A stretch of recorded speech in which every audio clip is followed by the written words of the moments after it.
When I was a child, it was just me and my mother.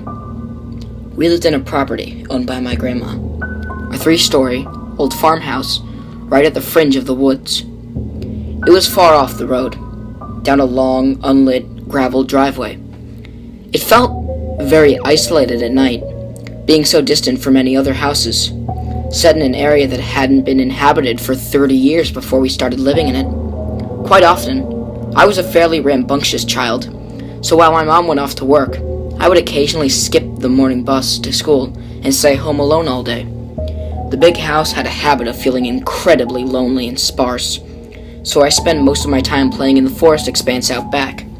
Some distance into the wood, far enough that I couldn't hear my mother when she called, there was a toppled pine tree, which had crashed into another. An even larger trunk on its way down was now frozen there, forming a long arc over the forest floor.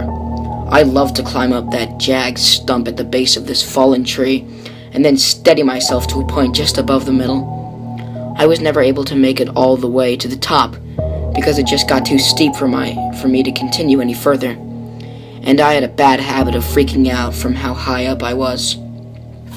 One day, I was sitting in my usual spot on the fallen tree, which was a good distance from the ground, just listening to the birds singing and simultaneously feeling the warmth of the sun on my back, when I heard something strange from underneath that paralyzed me in shock.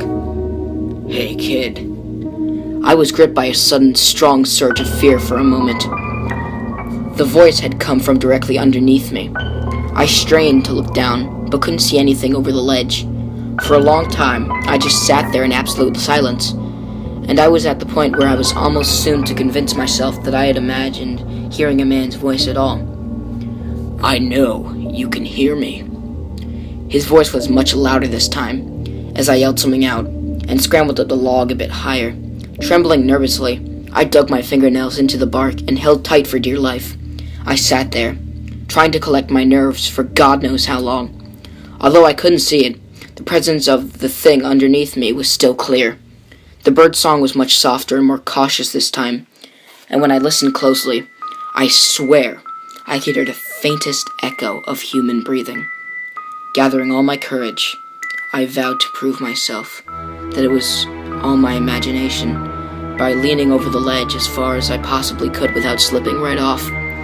Digging hard into the bark behind me, I stretched out along my arms and peered over, getting a full view of the empty forest floor and undergrowth, when suddenly, "Come down here, I'll come up there and grab you." It was so loud. It was as if it was being screamed right in my face. I released my grip on the tree in fright and plunged off the platform. I was saved only by grabbing a nearby branch, and for one awful second, my bare legs dangled in the cool air. When I pulled myself up, I ran at full speed to the top of the collapsed pine, to the point I had never reached before. I sat there, just below the rustling canopy, pissing myself and starting at the distant base, where the splintered wood rose, fully expected at any moment to see someone crawling rapidly up the pine towards me. Instead, all I heard was the wind whistling in the leaves above and below me, and occasional snippets of birdsong. It was about 2 hours before my mother got home and found me, after much worried searching, trembling, and crying at the top of the fallen tree. Although this incident spooked both me and my mother, in time, I somehow recovered. Exhibiting the naive hard skin of a child, although I never went as far into the forest as I used to, and never again even approached that fallen tree. Once when I was 12, I had the chore of taking firewood from the shed out back, just at the edge of the woods, and to bring it back inside the house. It was a tiresome job, and I always chose to do it at dusk, when the air was brimming with mosquitoes and the swampy fog that usually coated the lawn. By the time I had made my last round, I would sprint back to the house, spooked. One of my least favorite things about this job was that the shed was full of barn owls. If you've ever seen a barn owl's face staring at you from a dark roof corner, then you will know how uncomfortable that shed made me. One of these nights, it got mistier than it had ever been before. A thick silver fog covered everything and limited my line of sight to a short sphere around me. Even though the shed wasn't far from the house, I found myself feeling disoriented, and more than once I walked into the wrong direction, both times for some reason walking straight into the woods. By the time I had reached my last load, it was too foggy to see the street. My eyes stung in the moisture, and it made my vision blur. Lurching forward, I managed to walk headfirst into a tree, doubling over and dropping all of the wood I was bundling onto my feet with a hard crunch. As I went to pick them up, with my foot throbbing pretty hard, I realized that the ground was too misty for me to see my own knees. I decided to head to the house, since we had more than enough wood for one night. However, it was getting pretty dark, and I couldn't make out any signifiers of which direction I was heading in. Even though I cautiously walked for several feet in all directions, trying to figure out my position in the mist, I still couldn't figure out any point of identification. I couldn't even locate the fence or the gate, and the more I walked, the more I seemed to stumble into trees, pine needles, and mud crunching under my feet instead of dew-covered lawn. After a while, I finally realized that I couldn't even find the shed anymore, cursing myself for being so dumb, while trying to ignore my thumping heart and sense that something else was at play. I became aware that I was lost somewhere in the fringe of the forest.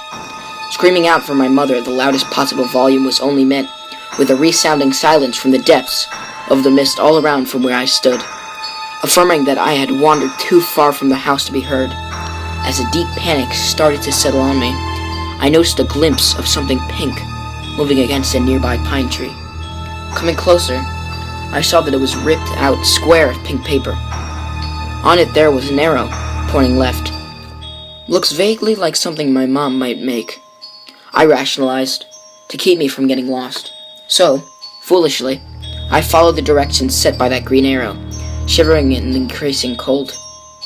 I kept walking for about 5 to 10 minutes before needing to stop to take a breath. My heart was pounding so fast, it was beginning to hurt. As I was sitting down, however, I spied what appeared to be another note fluttering on a nearby trunk. I noticed that this one was embedded with a long nail. It bore another arrow, this one pointing up, and a small, sloppily written note that said, "This way." Despite my increasing panic, I convinced myself that these notes were my only shot at getting back before nightfall. I was so desperate to get the hell out, and my brow was so cold with sweat. So I followed the green arrow, to a point where I could just dimly make out another spot of pink, up an incline of collapsed stumps and leaf litter. At this point, it was getting pretty dark, and I had to strain both my eyes just to see a few meters ahead of me. Following the green arrows, feeling less and less sure of where I was, I stumbled through the woods, groping out in the mist to feel for trees. Although I was terrified of something unseen grabbing my arm, I came across the third green note, which had another arrow pointing up again. This one led to an increasingly steep slope that I didn't recognize being anywhere near my house, and with a poorly drawn smiley face right above it. At this stage, I became too freaked out to cope and started to cry there a little. As I slumped against the pine stump, the possibility that I would be out in these woods all night was beginning to sink in, like a syringe being driven into the veins within my arm.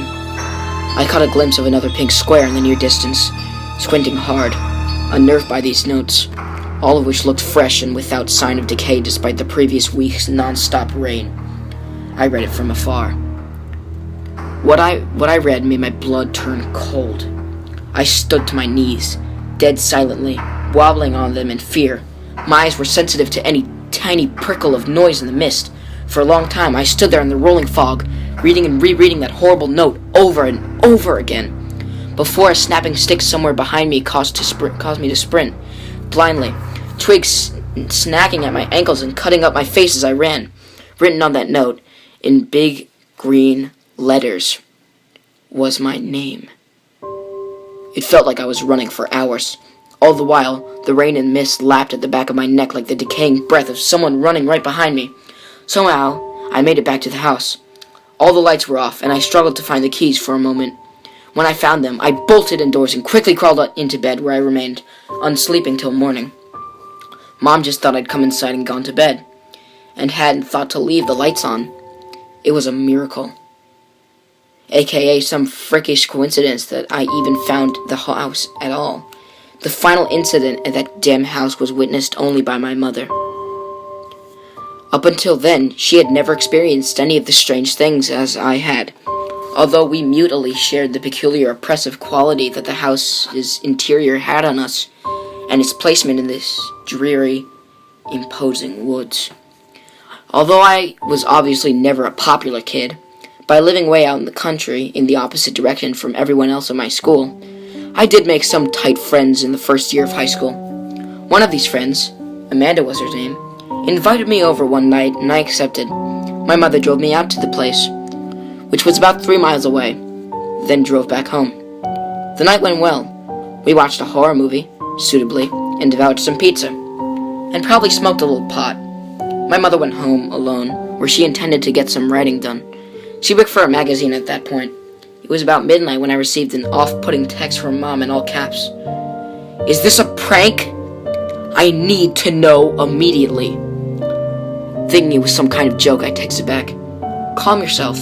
Is what a prank?" Almost immediately, the response, "Are you at the house?" Of course I responded no, though I was thoroughly weirded out. I didn't receive another message until 3 a.m., when she told me to go to Grandma's in the morning and to not by any means dare go home. I remember those bleak torrents of rain the day I went to my grandmother's, and how terribly soaked I was when I finally got there. It was nearly 2 towns away. I had to fight the temptation to go home and drop off my bags, but Mom's disturbing messages from last night were enough of a warning not to do so. When I arrived, Mom and Grandma were having lunch.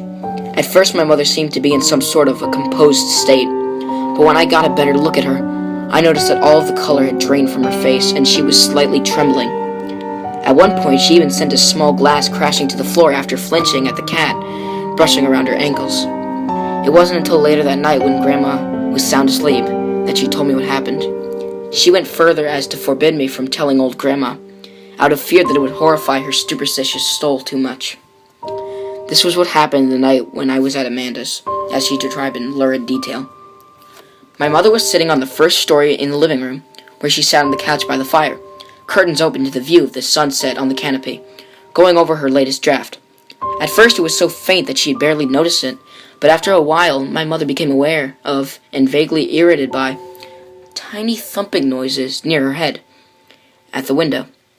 When she went over to investigate, she saw fat brown moths, of a kind we often got at that place, buzzing madly into the glass. Reasoning that this was the cause of the sound, she returned to her work, however feeling rattled in some way. It was when the noises started to get sharper and louder that she paid more attention and saw that rocks were being thrown at the window from the total blackness of the forest's edge. She saw them appear from the shadows of the bush, and then fall in an arc and bounce off the window. Looking carefully, she could see small cracks from where some heavy ones had hit, right beside where her head had been moments before.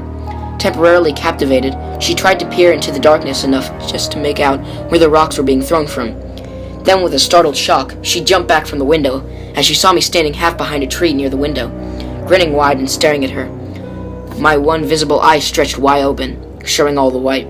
She barely stifled a scream seeing her own daughter standing there, just staring and smiling.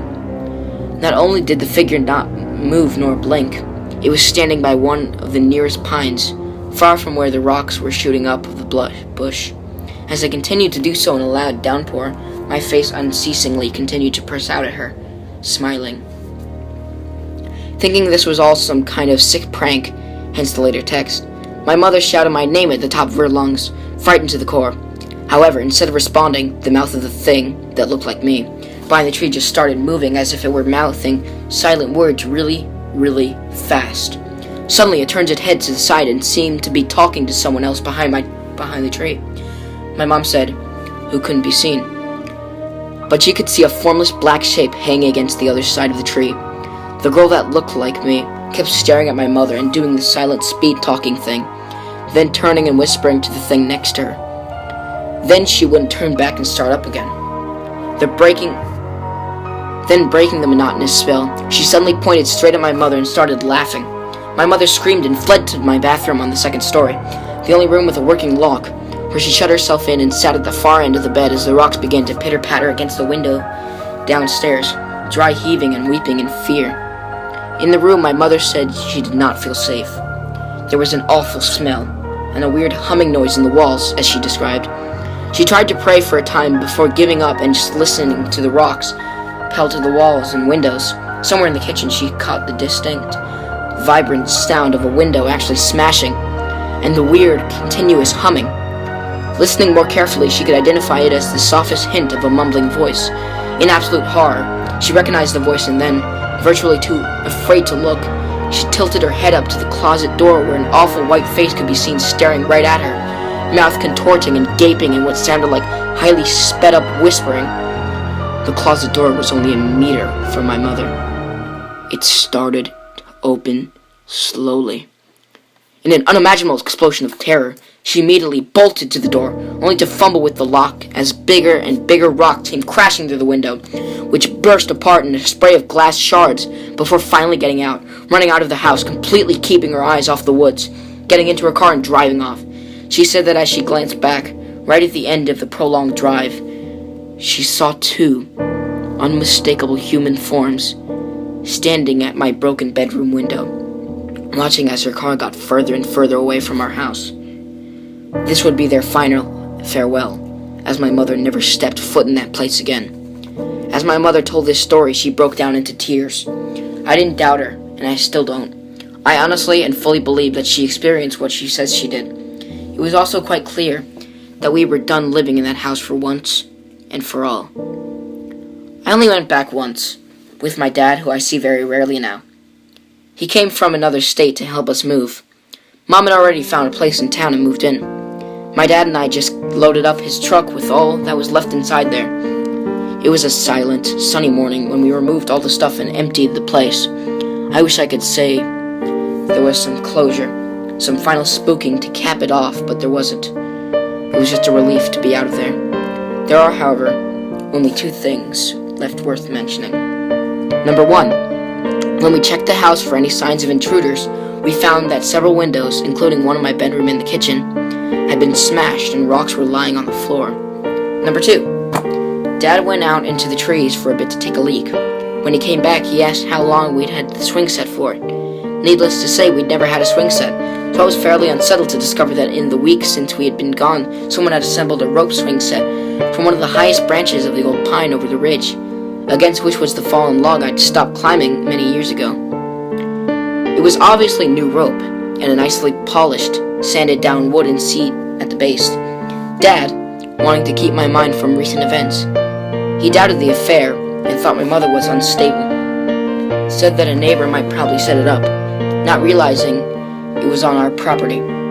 Of course he knew as well as I did that we had no neighbors for at least a mile in any direction. There were no houses in all that space, and never in my time living there did I ever see any other signs of human habitation. But I let it all go and was pleased enough to say good riddance to that horrible place as we drove off for good. For the most part, I found it best to try and forget what happened at that place. Sometimes I just can't help but ponder it, though. It's been long enough now that I no longer feel scared talking about it, but for a while I couldn't. Seeing as it is Halloween, what better time to share? My grandma just recently sold the house to a new family, a young couple and their little son. Shortly after we moved out, despite my mother's insistence that it be left empty. Now she refuses to talk about what happened altogether. I'm less anxious about it, although sometimes I can't help but let my imagination get the better of me. All I can do is think of that old house, the fallen down tree, the new occupants, and the swing out back, gently spinning in the breeze as that little boy tunnels obliviously